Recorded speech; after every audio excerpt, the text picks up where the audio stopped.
Tiffany. They call me Nurse Tiffy, Tiff, Tibby, and Epiphany. Yes, I'm a nurse by trade and a nurse by heart. I'm known for the cold hands, warm heart, quick wit, yet I wear my heart on my sleeves. I'm a 13-year vet of the ER, along with 5+ years of travel nursing. I've been so blessed to have enjoyed performing as a nurse in the most beautiful places all across the U.S. at the expense of my companies. I am currently a bariatric nurse navigator for a local healthcare system, and I love my job. In 1994, I needed someone to do my hair for my junior prom. My Kmart coworker referred me to this hairstylist, which was his sister. Let's just say she became more than my stylist. She became a really great friend. And eventually, I met her handsome eldest brother. We've both been married and divorced, some more than others. Even though we are 8 years apart, we celebrate our birthdays in late March, only 4 days apart. We are so much alike in some things, in other things, total opposite.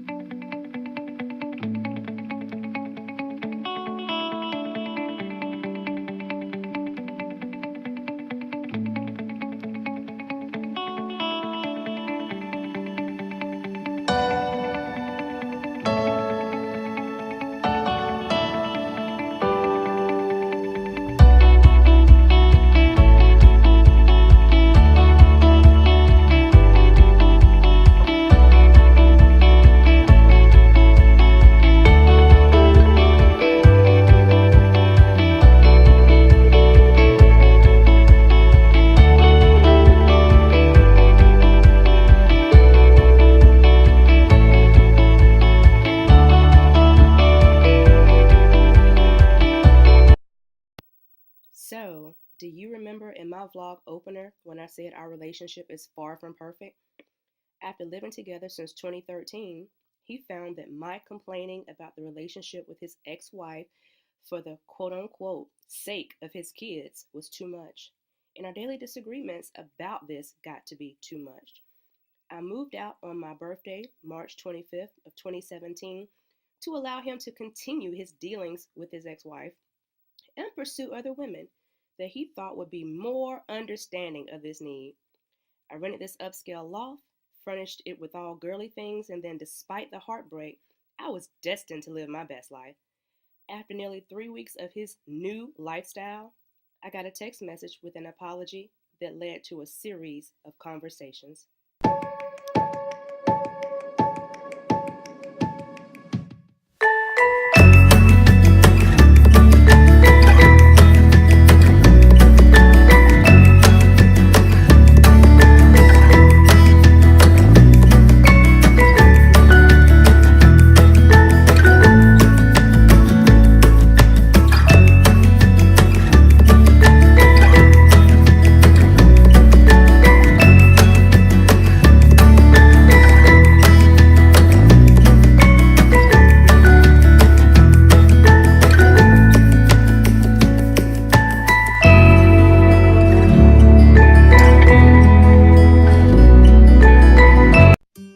After marriage, I was so looking forward to blending our families.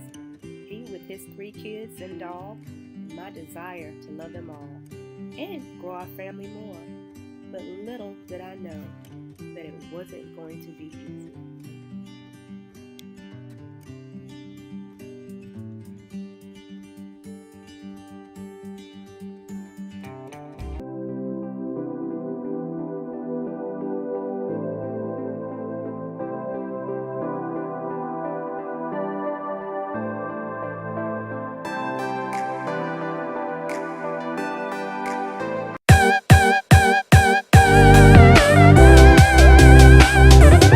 My mom raised my sister and I as a single parent. She was fierce. She lost her vision to glaucoma several years ago. I was the first baby in 21 years in my family. We haven't had any babies in my family since 1981. My family is very small, and it seems that I spend more time at funerals and saying goodbye. So guilty as charged, I love on them hard while they are still here. strife that comes with the blended family, and the fact that my family is aging out just deepens my desire more and more to start my own family. My first setback in this infertility journey started with a massive hernia repair that took several months to heal.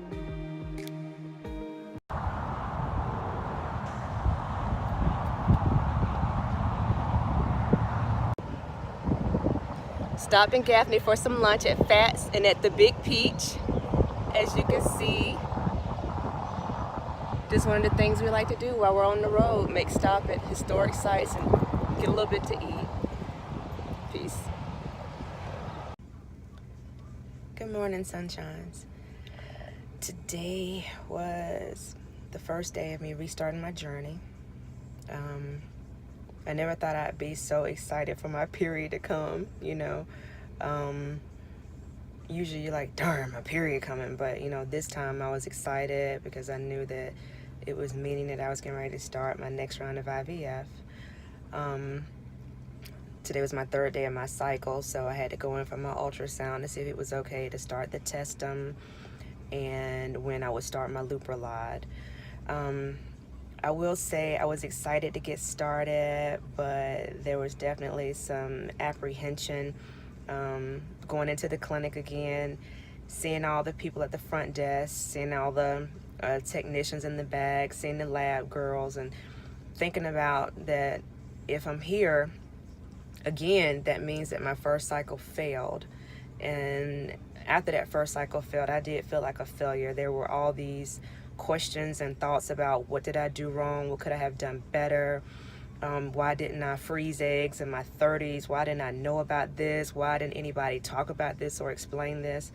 So especially with me being in healthcare, you know, I kind of try to walk and stand tall, you know, because I should be abreast of medical information and things that are out there, but I was just totally not aware of freezing eggs and infertility issues and things like that. So today is a very vulnerable day.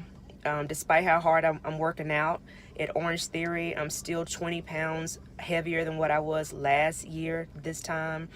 I put on a lot of weight with my IVF cycle, the growth hormone, probably the stress, cortisol too. You know, if you have a lot of stress that you retain onto your cortisol.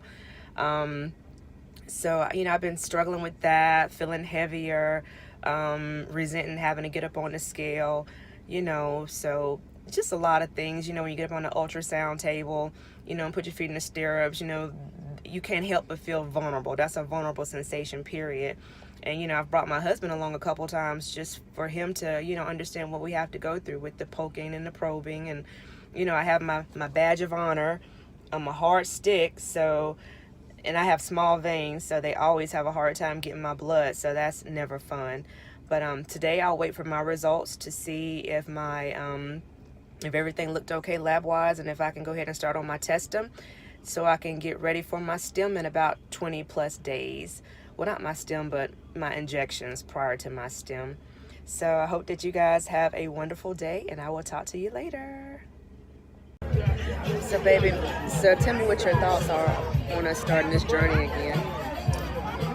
Well, family is the basis of all society, civilization, structure, organization, governments. And I don't believe you get married not to have a family. So it's time for us to do this. Let's get it done.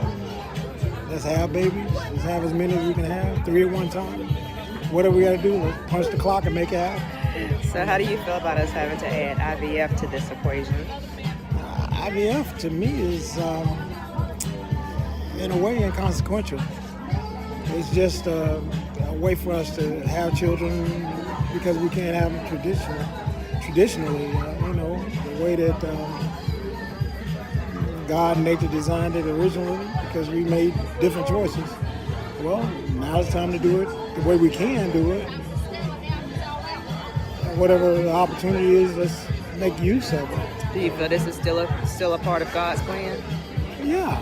God gave us doctors, He gave us medicine, He gave us the intelligence, the technology to solve His problems. He gave us the answers. So it's a part of His plan to make things happen.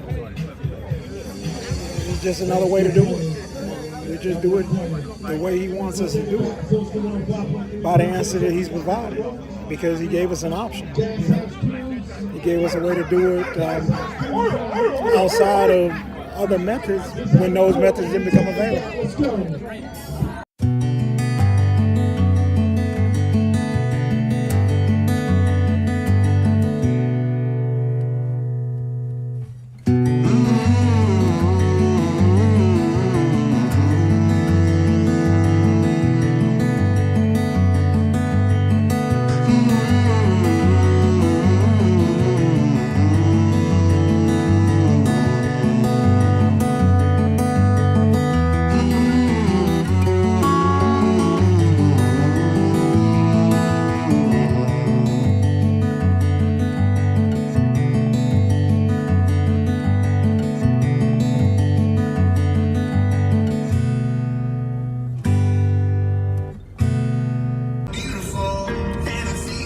This is for you, Jessica.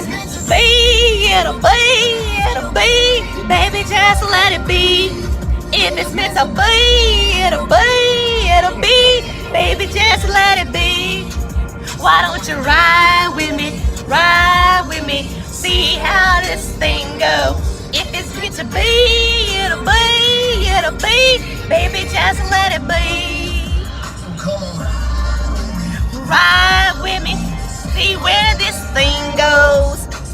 Ride with me, see where this thing goes.